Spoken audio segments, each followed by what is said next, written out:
তিনি এই মাদ্রাসার ভিত স্থাপন করেছিলেন, ভিত রেখেছিলেন। পৃথিবীতে বুজুর্গ মানুষ আল্লাহর ওলি বলে সবাই জানতেন, একবারকে সবাই ভালোবাসতেন। সে বুজুর্গ তিনার হাতে প্রথম ভিত রাখা হয়, তিনি ভিত রেখেছেন। মাদ্রাসা দিকে দিকে মৌলানা আব্দুল কুদ্দুস সাহেব তিনি মাদ্রাসা শুরু করেন। এরকম ভাবে মাদ্রাসা আস্তে আস্তে হচ্ছে কি বাড়তে থাকে, বাড়তে বাড়তে মাদ্রাসা বড় আকার ধারণ করেছে। আপনারা দেখতে পাচ্ছেন যে মাদ্রাসা শুরু হয়েছিল 10 থেকে 12টা ছাত্র নিয়ে। সেই মাদ্রাসাতে 200-র অধিক ছাত্র পড়াশোনা করে ভর্তি হয়। তার নজির সেটা হচ্ছে কি আপনাদের সামনে রাখা হয়েছে।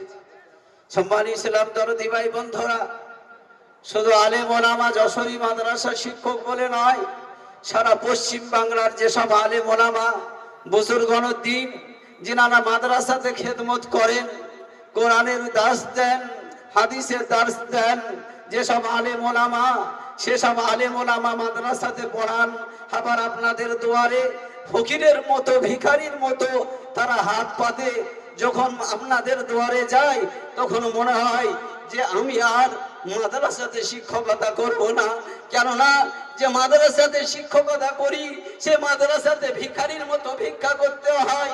কিন্তু যে আজকে যে নজির যে ছাত্রগুলো হাফেজে কোরআন হয়েছে, আল্লাহর কসম করে বলতে পারি যে পৃথিবীতে যদি কোরআন যদি না থাকতো, হাদিস যদি না থাকতো, মাদ্রাসা যদি না থাকতো, আলেম ওলামা যদি না থাকতো, হাফেজে কোরআন যদি না থাকতো, আল্লাহর কসম করে বলি পৃথিবীর মানুষ একটা নিকৃষ্ট জানোয়ারের মতো পৃথিবীতে বসবাস করত। সম্মানিত ইসলাম দরদি ভাই বন্ধুরা, সবথেকে থেকে বড় কাজ যে ছাত্র দেখে 24 ঘন্টা তাদের পেছনে মেহনত করা, পড়ানো, আবার পড়ানোর পরে নিজের বাপ মা যেটা করতে পারে না সে ছাত্রর খোঁজ খবর নিয়ে সেই ছেলের প্রতিটা জরুরতকে পুরা করা, এর নাম হচ্ছে কি উস্তাদ, এর নাম হচ্ছে কি শিক্ষক, এর নাম হচ্ছে কি কোরআনের একজন হচ্ছে কি দায়িত্ববান ব্যক্তি যিনি কোরআনের মেহনতে এই কাজগুলো করেন। সম্মানিত ইসলাম দরদি ভাই বন্ধুরা, আজকে যশোরী মাদ্রাসা যেটা দেখতে পাচ্ছি যে 14টা ছেলে হাফেজে কোরআন হয়েছে। যে আমার ছেলেটাকে একটা মুক্তাদি কায়দা আমার পড়াতে 6 মাস লেগে যায়, 1 বছর লেগে যায়, বারবার ছেলেটা পালিয়ে যায়, বারবার ছেলেটা দাসের আড্ডায় চলে যায়, বারবার ছেলেটা খেলাধুলাতে বেঁধে যায়। কিন্তু সেই ছেলেগুলোকে একটা আয়াত নয়, একটা পারা নয়, 30টা পারা কোরআন যারা মুখস্থ করিয়েছে, যে হাফেজ সাহেবরা মেহনত করেছে, যে মাদ্রাসার উস্তাদরা মেহনত করেছে, আজকে কি আপনি ভুলে যাবেন সেই মাদ্রাসার শিক্ষকরা কতটা দিনের জন্য যে তারা মেহনত করে আসছে, কষ্ট করে আসছে। শুধুমাত্র এটা নয়, আল্লাহর রাসূল বলেছেন যে কিয়ামতের পূর্বে যেদিন পৃথিবীতে আল্লাহওয়ালা থাকবে না, কোরআনওয়ালা থাকবে না, সেই দিন কিন্তু আল্লাহ তাআলা দুনিয়াটাকে ধ্বংস করে দেবে। তাহলে যে পৃথিবীতে আপনি বসবাস করছেন, যে পৃথিবীতে আপনি নানান ধরনের বিষয়ে আপনি শান্তি ভোগ করছেন, যেগুলো আল্লাহ তাআলা নিয়ামত ভোগ করছেন, এটা জেহেনের মধ্যে রাখবেন, এটা ব্রেনের মধ্যে রাখবেন। আমার যা কিছু ভোগ করা, যা কিছু আমি পাচ্ছি সেটা হচ্ছে কি আল্লাহ তাআলার কুদরতি নিজাম, এটা হচ্ছে কি আলেম ওলামা হাফেজদের বরকত। তারা যদি ঠিকমতো ভাবে মাদ্রাসায় দার্স না দেয়, এই নিয়ামত আপনার কাছ থেকে ছিনিয়ে নেওয়া হবে, এই নিয়ামত আপনার কাছে থাকবে না। তা সেই জন্য যশোরী মাদ্রাসা, যে মাদ্রাসাতে হচ্ছে কি আপনারা এসেছেন, শিক্ষকরা যথেষ্ট মেহনত করেছেন, হাফেজ সাহেবরা যথেষ্ট মেহনত করেছেন, নিজের সন্তান মনে করে তাদের পেছনে সময় লাগিয়েছে। তার জন্য 14টা ছেলে, একটা দুটো নয়, 14টা ছেলে হাফেজে কোরআন হয়েছে। তা যাই হোক, সেই সব ছেলেদের মাথায় পাগড়ি পরানো হবে। আপনাদের কাছে দোয়া যে একটাই, যে মাদ্রাসাকে আপনারা সুনজরে দেখবেন, মাদ্রাসাকে ভালোবাসবেন। আর মাদ্রাসার যেটা আসল যেটা বিষয়, যেটা হচ্ছে কি তালিম ঠিক রাখতে গেলে আর্থিক প্রয়োজন, সেটা হচ্ছে আছে, টাকা পয়সার প্রয়োজন আছে, সেটাও আপনারা জেহেনের মধ্যে রেখে মাদ্রাসাকে ভালোবাসবেন ইনশাআল্লাহ।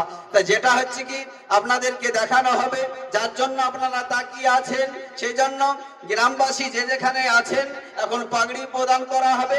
আপনারা একটু সময় ব্যয় করে এই জায়গাতে আসার চেষ্টা করবেন। আর আপনারা যেরকম ভাবে মেহনত করছেন, একটা দুটো নয়, প্রায় 52টা হচ্ছে দেখি গরু, একটা দুটো নয়, 52টা গরু তিনারা গ্রাম থেকে, আমরা বাইরের নয়, গ্রাম থেকে তিনারা হচ্ছে কি দিয়েছেন। জলসা ভালো করতে হবে, 1 লাখ 2 লাখ নয়, প্রায় 10 লাখ টাকার উপরে তিনারা টাকা দিয়েছেন। শুধু তাই নয়, তার সাথে সাথে যত আলু লাগবে সেগুলো হচ্ছে কি আপনারা পূরণ করেছেন। তাই নয়, তেল যেটা লাগবে সেটাও আপনারা পূরণ করেছেন, মশলা যেটা লাগবে সেটাও আপনারা পূরণ করেছেন, অন্যান্য যত কিছু সব কিছু, তারপরে আপনারা অতিরিক্ত অত টাকা দিয়েছেন। শুধুমাত্র মাদ্রাসা একটা হচ্ছে কি জিনিস চালাচ্ছি, হাফেজ হয়েছে, মাদ্রাসায় জলসা হবে, আমরা ভালোবাসি, সেই জন্য আপনাদের দ্বারাই এগুলো দেওয়া সম্ভব হয়েছে। আপনারা দিয়েছেন, ভালোবাসেন। তা যাই হোক, এখন সেই হাফেজে কোরআন যারা হয়েছে তাদেরকে পাগড়ি প্রদান করা হবে। হযরতরা আছেন, তিনারা পাগড়ি পরিয়ে দেবেন, এবং সেই ছাত্রদেরকে কি কি দেওয়া হচ্ছে সেটাও আপনাদেরকে হচ্ছে কি সংক্ষিপ্ত আকারে আপনি বলে দিচ্ছি। পোশাক, তাদেরকে পোশাক যেটা আছে তাদের, সেটা মাদ্রাসার তরফ থেকে হচ্ছে কি দেওয়া হয়েছে। তারপরে ঘাড় রুমাল, সেটা মাদ্রাসার তরফ থেকে। আমাদের একজন বন্ধু ছাত্রদেরকে ভালোবাসে, সেই জন্য প্রেসার কুকার 14টা ছেলে 14টা সে হচ্ছে কি নিজের তরফ থেকে দিয়েছে। তার নাম হচ্ছে কি ওলিউল্লাহ, যশোহরি বাড়ি, মন্ডলপাড়া বাড়ি। তারপরে একজন দিয়েছেন, নাম করতে বলেছেন, আমার নামটা যেন মজলিসে প্রকাশ না হয়, আমি পাগড়ি দেবো, কোরআন দেবো, কিন্তু আমি নাম চাইছি না, বিনা নামেই পাগড়িটা পড়বে, কিন্তু কেউ দিয়েছে দোয়া করবে, এই নামটা যেন আমার প্রকাশ না হয়। কোরআন দিয়েছে এবং হচ্ছে কি পাগড়ি তিনিই দিয়েছেন। তারপরে মাদ্রাসার তরফ থেকে শংসাপত্র একটা দেওয়া হচ্ছে।